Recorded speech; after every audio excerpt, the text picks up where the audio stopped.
అందరికీ welcome back to our channel recipe with Usha. ఈరోజైతే mutton liver పై స్పైసీగా ఎలా చేసుకోవాలో ఈ వీడియో అయితే చేసి చూపించబోతున్నాను. మీరు ఎప్పుడైనా ఇలా ట్రై చేయకపోతే సరికొత్తగా ఇలా ట్రై చేయండి. చాలా సింపుల్గా ఉంటుంది, చాలా స్పైసీగా కూడా ఉంటుంది. ఇది ఎలా తయారు చేసుకోవాలో ఆలస్యం లేకుండా వీడియోలోకి అయితే వెళ్ళిపోదాము. మటన్ లివర్ ఫ్రైకి కావాల్సిన పదార్థాలు: లివర్ అండి, ఇది 100 గ్రాములు. కావలసిన పదార్థాలు చూస్తాను. పచ్చిమిరపకాయలు, కొత్తిమీర, పెద్ద ఉల్లిపాయ కట్ చేసి తీసుకున్నాను, అల్లం వెల్లుల్లి పేస్టు, ధనియాల పొడి, పసుపు, కరివేపాకు, కారం, ఉప్పు, పచ్చిమిరపకాయలు. ఇప్పుడు ఎలా ఫ్రై చేసుకోవాలో వీడియోలోకి అయితే వెళ్ళిపోదాము. ఇప్పుడైతే మిక్సీ జార్ తీసుకుని మనం కట్ చేసి పెట్టుకున్న ఉల్లిపాయ ముక్కలు ఇందులో వేసేసుకోవాలి. 3 పచ్చిమిరపకాయలు తీసుకున్నాం కదా, అవి కూడా కట్ చేసుకుని వేసుకుని మెత్తగా పేస్ట్ అయితే చేసుకోవాలి. ఇలా పేస్ట్ చేసుకొని పక్కనైతే పెట్టేసుకోవాలి. ఇప్పుడైతే స్టవ్ వెలిగించుకొని మందపాటి కడాయి పెట్టుకొని 2 టేబుల్ స్పూన్లు ఆయిల్ అయితే వేసుకోవాలి.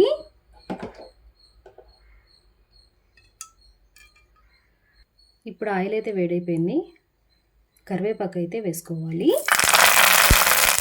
ఇప్పుడు మనం ముందుగా ఉల్లిపాయ, పచ్చిమిరపకాయ పేస్ట్ పట్టుకున్నాం కదా, అదైతే వేసేసుకోవాలి. వేసుకుని ఇది పచ్చి వాసన పోయేంత వరకు ఫ్రై చేసుకోవాలి. ఇందులోకి 1/2 టేబుల్ స్పూన్ అల్లం వెల్లుల్లి పేస్ట్, ఎక్కువ అయితే అవసరం లేదు, వేసుకోవాలి. ఇప్పుడు ఇందులోకి 1/2 టేబుల్ స్పూన్ పసుపు కూడా వేసుకోవాలి. వేసుకుని ఒకసారి అయితే ఇలా కలుపుకోవాలి. ఒక 2 నిమిషాలు ఫ్రై చేసుకుంటే సరిపోతుంది. ఇప్పుడు ఇందులోకి 1/2 టేబుల్ స్పూన్ ధనియాల పొడి,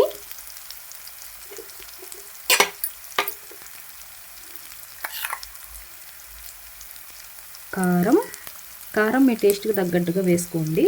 నేనైతే టేబుల్ స్పూన్నర అయితే వేస్తున్నాను, ఎందుకంటే మనం పచ్చిమిరపకాయలు వేసాం కాబట్టి. వేసి ఒకసారి అంతా కలుపుకోవాలి. ధనియాల పొడి, కారం, పసుపు మసాలాకి పట్టేలాగా ఇలా అయితే కలుపుకోవాలి. ఇది వేగి మంచిగా వాసన అయితే వస్తుందండి.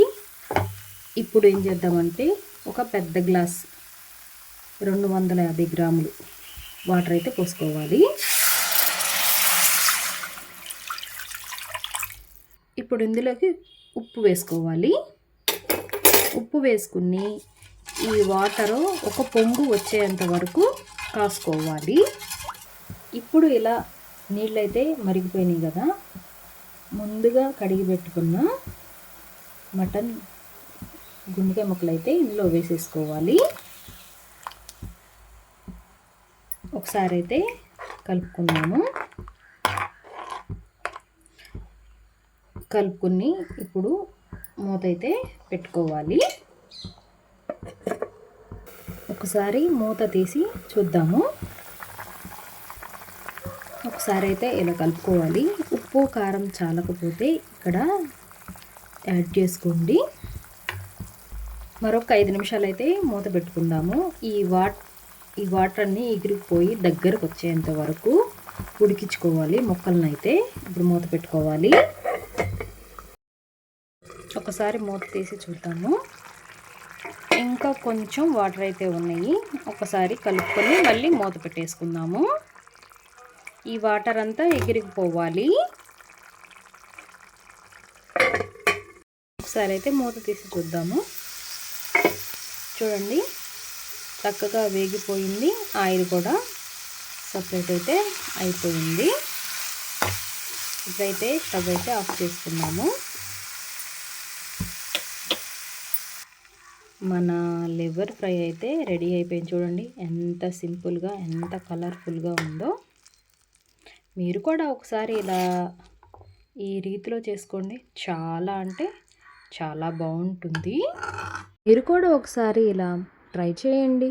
నా వీడియో మీకు ఎలా అనిపించింది? నా వీడియో నచ్చితే లైక్ చేయండి, సబ్స్క్రైబ్ చేయండి, కామెంట్ చేయండి. మీకు ఏదైనా రెసిపీ కావాలంటే కామెంట్ సెక్షన్లో అడగండి. మరొక రెసిపీతో మీ ముందుంటాను. Recipe with Usha.